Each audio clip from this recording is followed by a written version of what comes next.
আসসালামু আলাইকুম। Welcome back Fahim coaching centre. Fahim coaching সেন্টারের পক্ষ থেকে সবাইকে জানাই আন্তরিক শুভেচ্ছা ও অভিনন্দন। আজকে যে টপিকটি করতে যাচ্ছি সেটি হলো ৩ প্রকার কন্টিনিউয়াস টেন্স, যেমন present continuous tense, first continuous tense, future continuous tense. Present continuous tense যেমন subject am, is, are plus verb plus ING plus object. আমরা জানি সকল প্রকার কন্টিনিউয়াস টেন্সে ভার্বের সাথে আইএনজি যোগ হয়। তাহলে সাবজেক্ট অবজেক্ট যদি বাদ দেই তাহলে থাকলো কি am, is, are plus verb plus ING. এটা হলো present continuous tense. Subject plus was, were plus verb plus ING plus object. এখানে আমি সাবজেক্ট বাদ অবজেক্ট বাদ, তাহলে থাকলো কি was, were, verb plus ING. তাহলে was, were plus verb plus ING past continuous tense.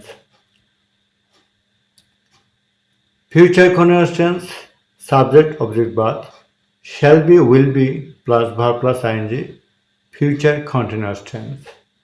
So very simple. Plan থাকে মানে খাইতেছি, যাইতেছি, নিতেছি, খাচ্ছি, যাচ্ছি, এরকম থাকে, তাহলে am is are verb plus ING দেব।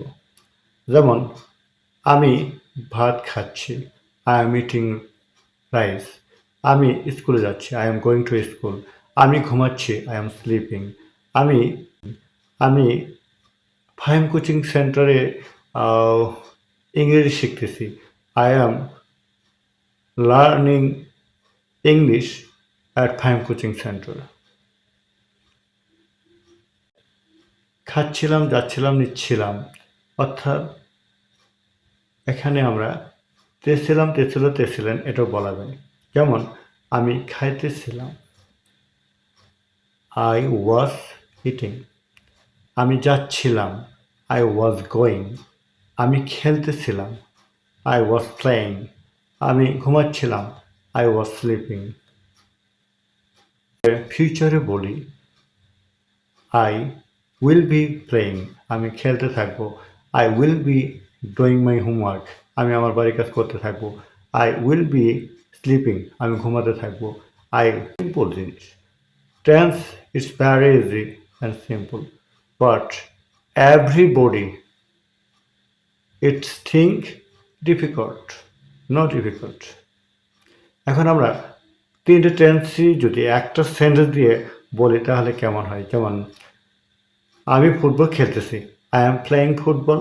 আমি ফুটবল খেলতেছিলাম, আই ওয়াজ প্লেয়িং ফুটবল। আমি ফুটবল খেলতে থাকবো, I will be playing football. আর সাবজেক্ট ভার্ব অবজেক্ট জানা থাকলে এবং কোন টেন্স সেই সময়কে জানা থাকলে আবার হয়ে যাবে। আমি এই যে সহজে বোঝার জন্য একটা টেন্স পুরো ক্লাস আমি আলোচনা করব, সেটা হয়তো ১ ঘন্টার একটা ক্লাস। সেটা দেখলে আমি মনে করব টেন্স কঠিন বলতে কিছু থাকবে না, একদম সোজা। আমি একটা ভিডিও অলরেডি দিয়েছি, একটা সেন্টেন্স দিয়ে আমি ১২টা টেন্স শেষ করে দিয়েছি।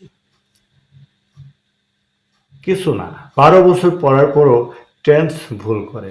যদি একটা বলা যায় যে বলতো আমি এখন ঘুমাচ্ছি, ইংরেজি কি?